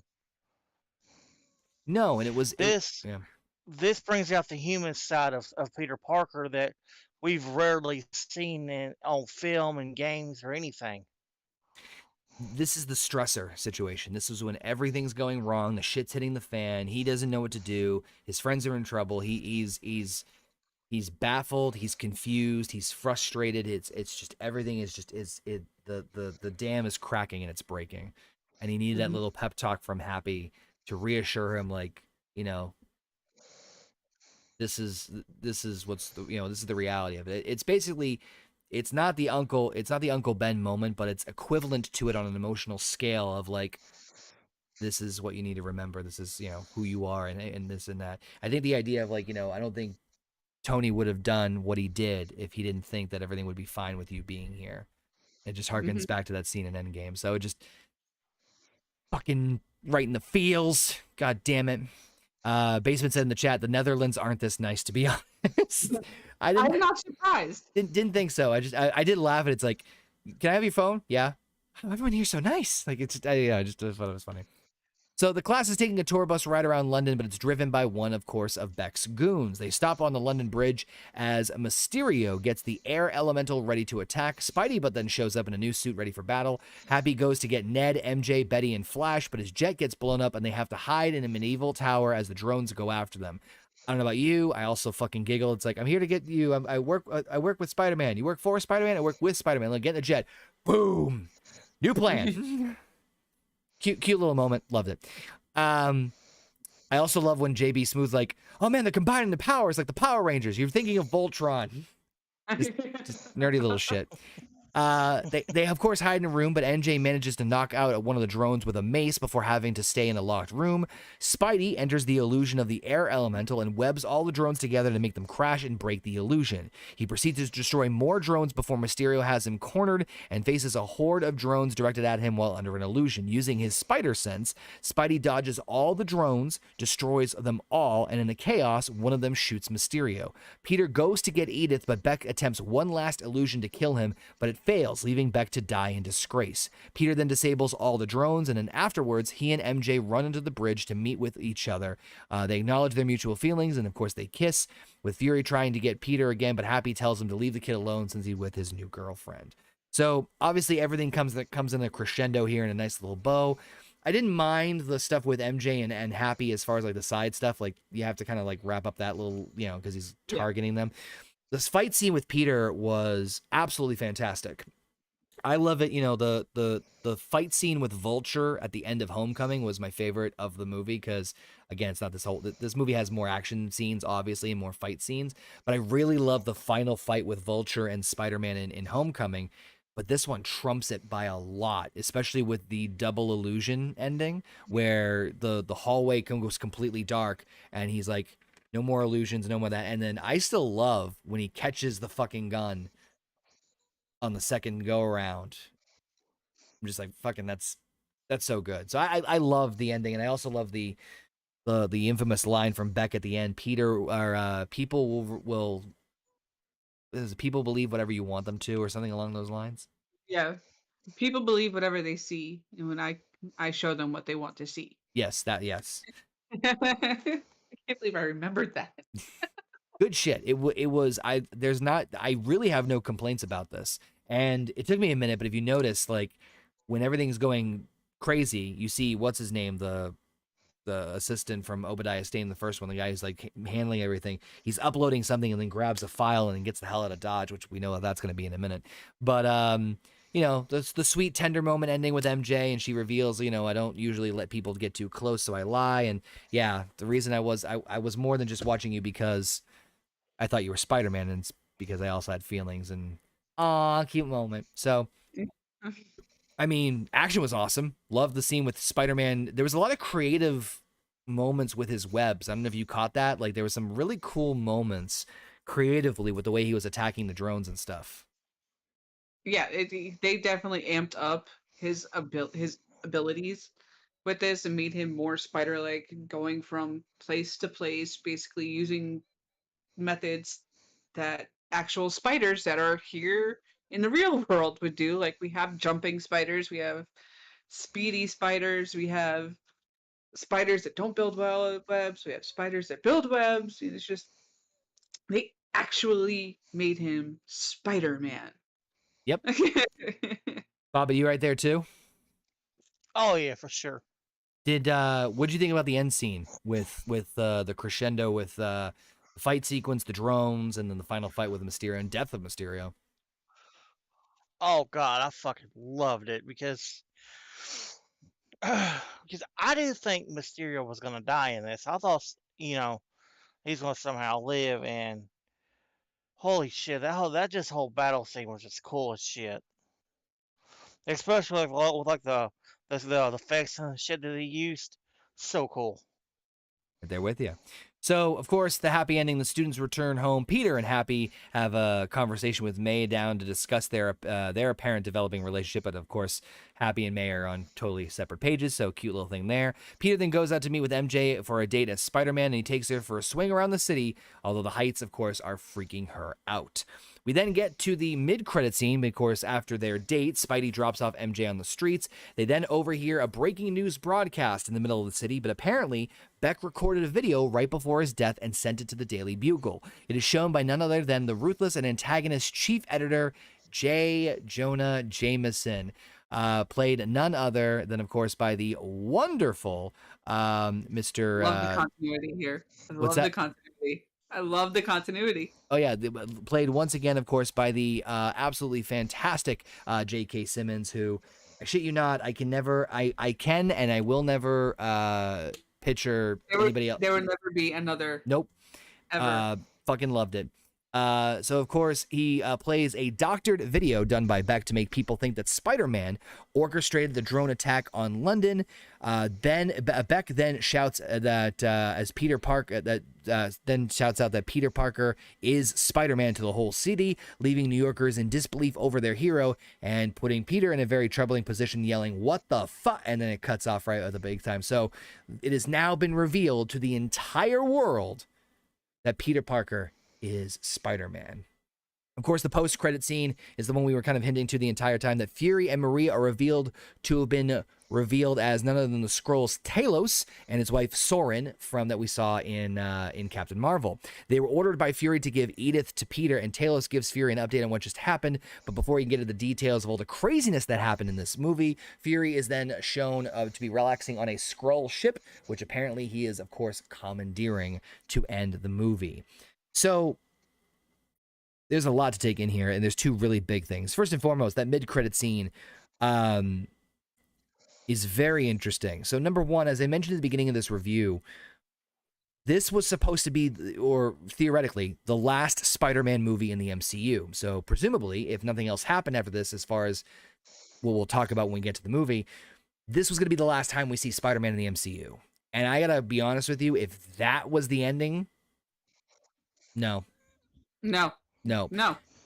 Because the idea that the entire world knows that Peter Parker is Spider-Man is something that has not been addressed in any of the movies, and is a very fascinating thing because there's only been a very handful of times that people know, or the world knew, that Spider-Man was Peter Parker. So it opens up a completely new avenue of storytelling and opportunities that obviously are going to be completely explored in No Way Home.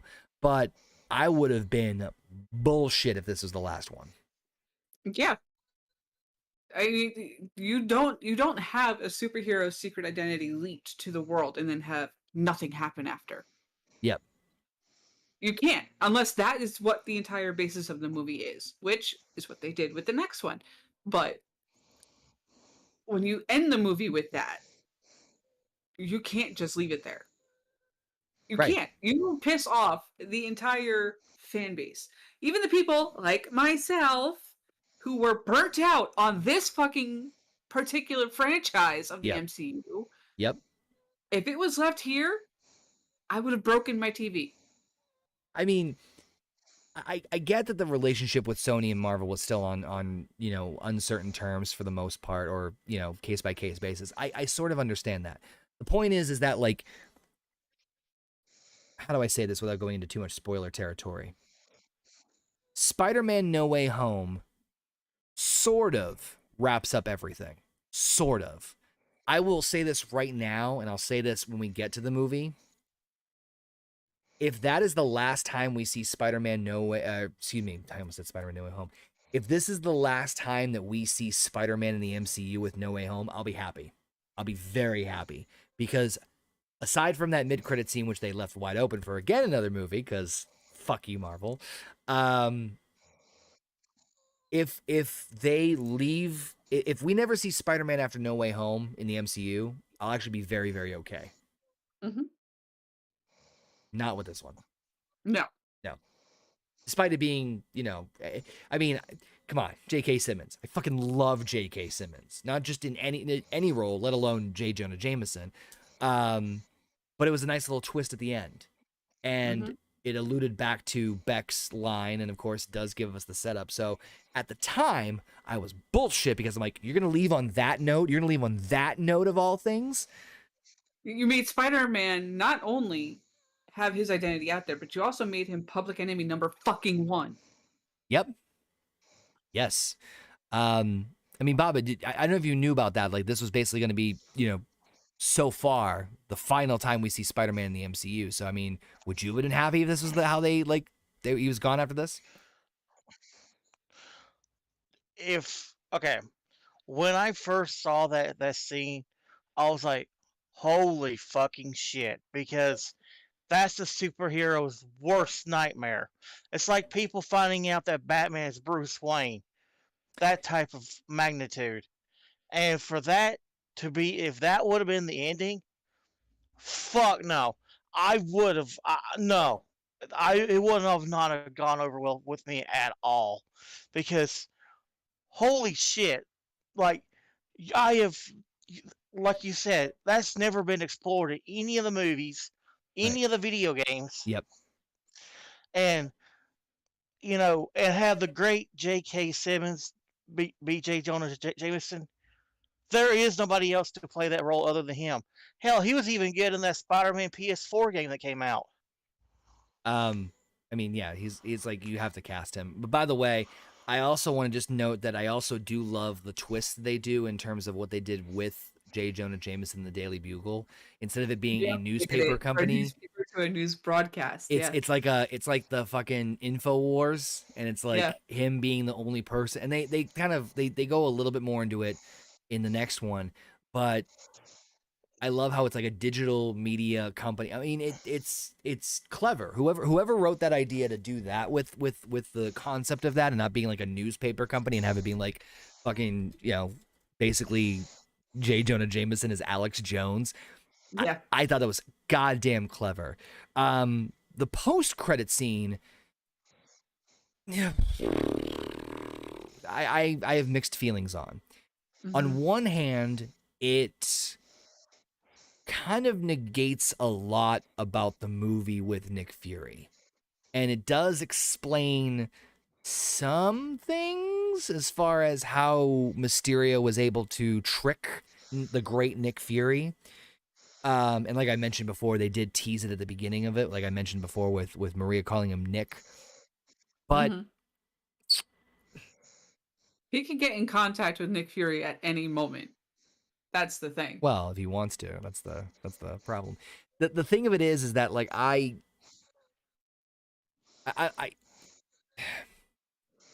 I'm fine with certain things that Marvel does in the MCU as far as their end credit scene or certain plot points, because I also understand that like Marvel sort of plans things out. Like I think Feige once said in an interview that he plans about 7 years out as far as his stuff goes, which fine, but you can't tell me that you plan every little minute detail and that things will, there's going to be things that change. It's understandable, especially once we get into the next phase, because literally this is the last Marvel movie for a year or any Marvel content in a year, because there was nothing in 2020, nothing.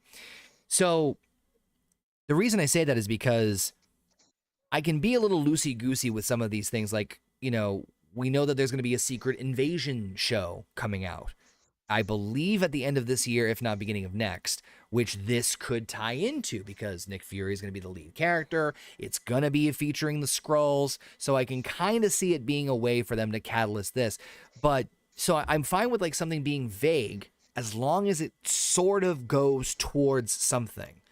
Mentioned before that like No Way Home has 2 credit scenes. One of them is like, oh, this could happen. Fine if it doesn't.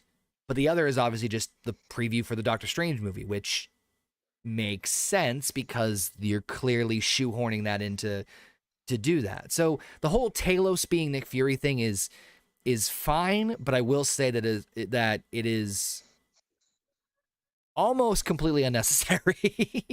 It is. It is completely unnecessary to me.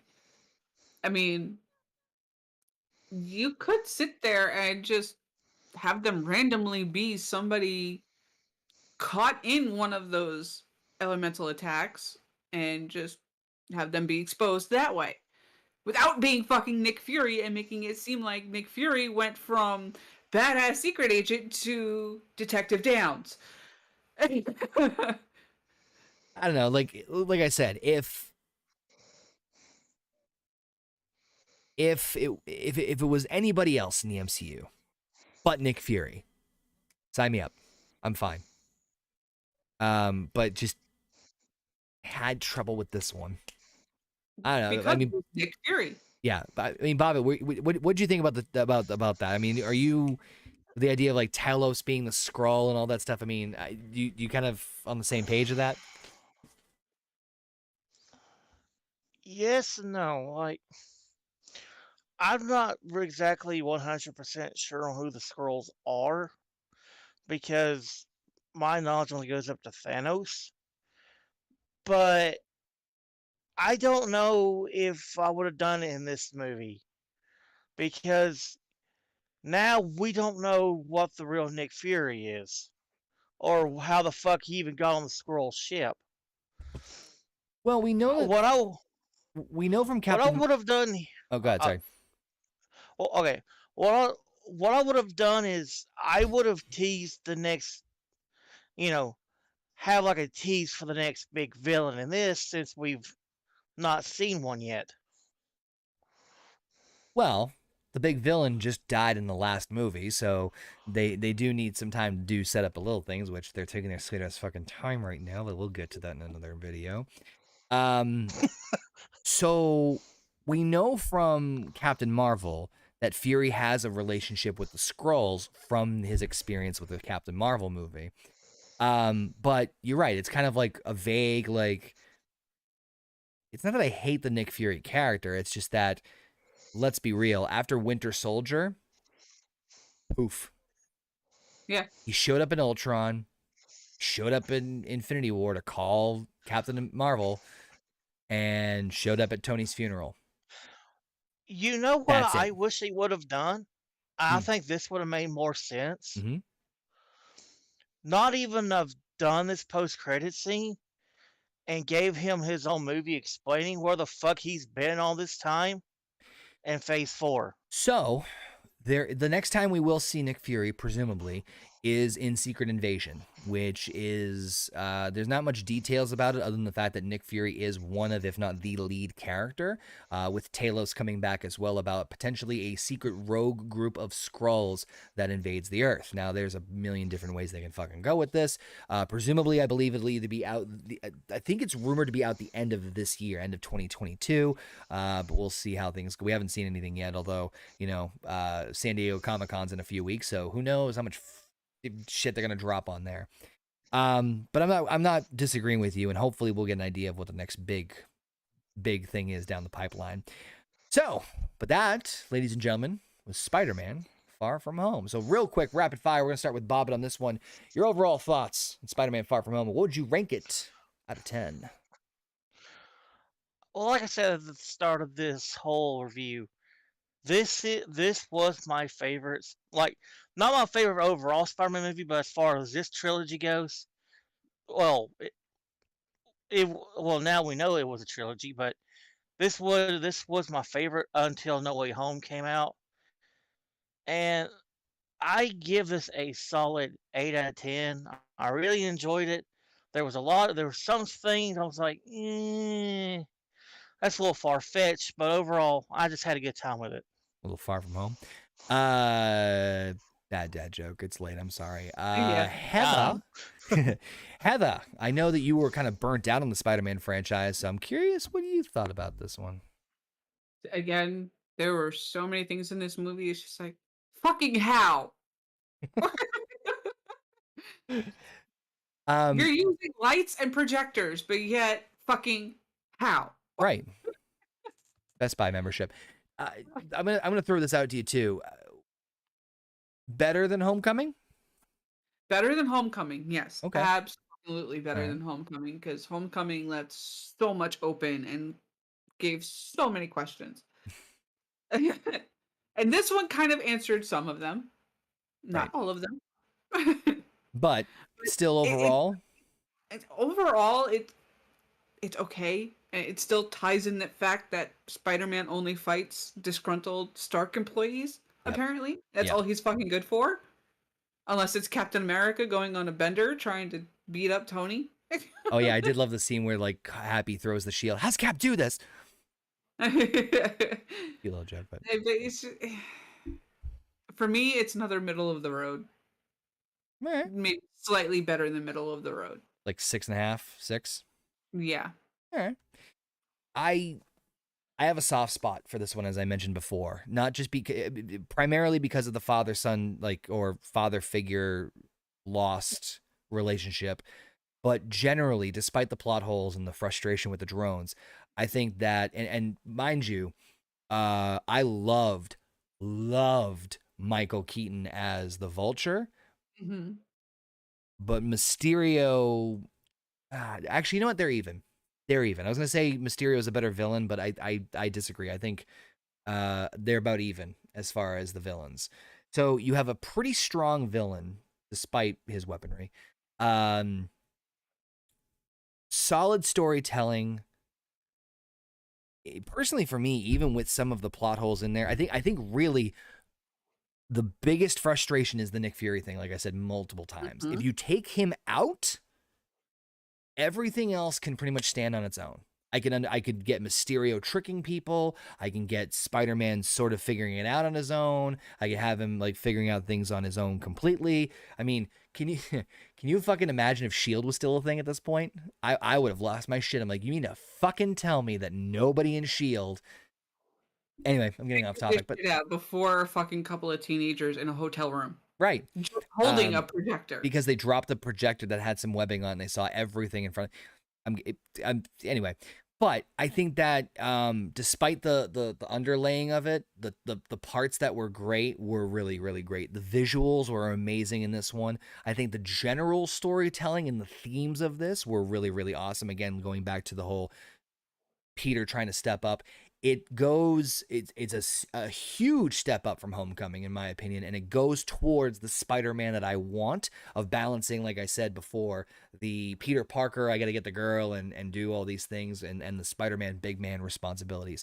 I'm gonna go with like a 7, 7.5. To be honest with you, I have a soft spot, and I know I'm being biased in this. I have a soft spot for this, so I understand that like it's not everyone's cup of tea. But it is interesting to note that a lot of fans do have um a blend of like some people either like love this one more than No Way Home or the other way around, and we'll talk more about that when we get to that one. I'm sorry, I keep referencing No Way Home, but Heather, Bobbitt, we fucking, and if Basement somehow still listening, we did it. Finally did it. We got through all 23 of the first phase 3 movies of the MCU. Holy shit. Got through them all, baby. So now comes the question about what the hell is going to happen next. What's going to happen with the Marvel Roundtable? Because now we're getting into fucking uncharted territory as we are now officially entering in phase 4. We are getting dangerously close to catching up with the MCU, which is going to be kind of crazy. So a couple quick announcements as far as how that's going to go play out and how it's going to be all strewn about. So with phase 4 coming up, obviously we're introducing new elements in terms of the new mediums, specifically the Disney Plus shows. And we are still going to review the Disney Plus shows, but we're going to review them in their entirety, just like we are with the movies. And without driving my friends already psycho insane from watching as much Marvel content as possible, we're going to take longer extension breaks between each property when it comes to the show. So instead of being a weekly format now where we've been doing it every single week, we're going to break it up into every 2 weeks, just because obviously most of these shows have anywhere between 6 to 8, sometimes 10 with What If episodes. And obviously I don't want to have to put pressure on my friends to have to rewatch an entire fucking Marvel show in 1 week.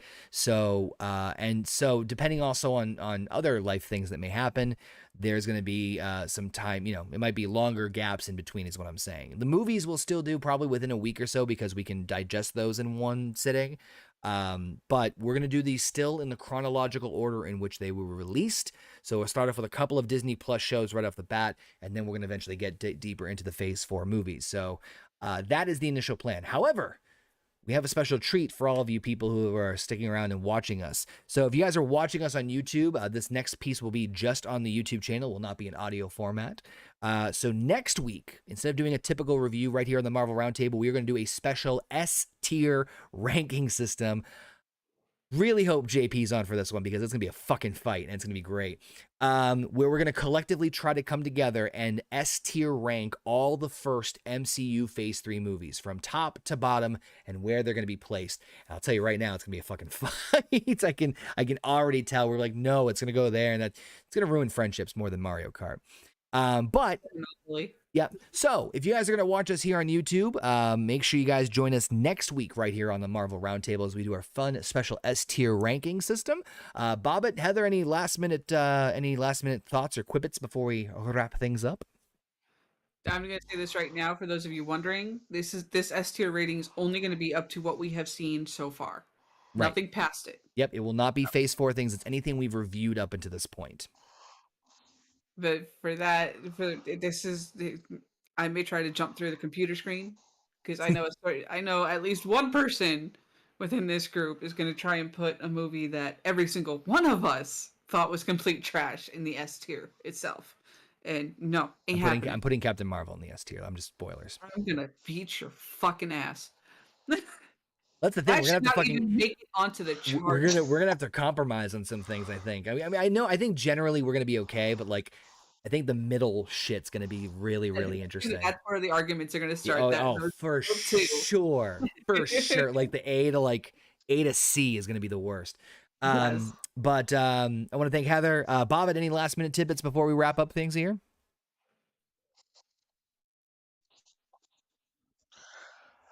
All I will say is I'm excited for this S-tier ranking, and oh boy, phase 4 is gonna be a doozy.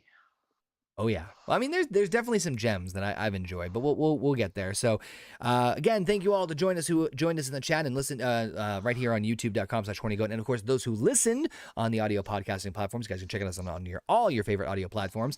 Again, if you guys want to join us for some more Marvel goodies, come back next week exclusively on the YouTube channel. We're not doing an audio format. Join us for the S tier ranking, but if you want to join in on more of the fun reviews, join us in 2 weeks' time as we decide to tackle a new phase and a new array of opportunities as we dive into the very first Disney Plus Marvel Studios TV show, an exclusive 6-part series that dives into the psyche that is Wanda Maximoff and explores her potential mental breakdown following the events of Avengers Endgame and what the future holds for the Scarlet Witch as we tackle the bizarre antics of WandaVision.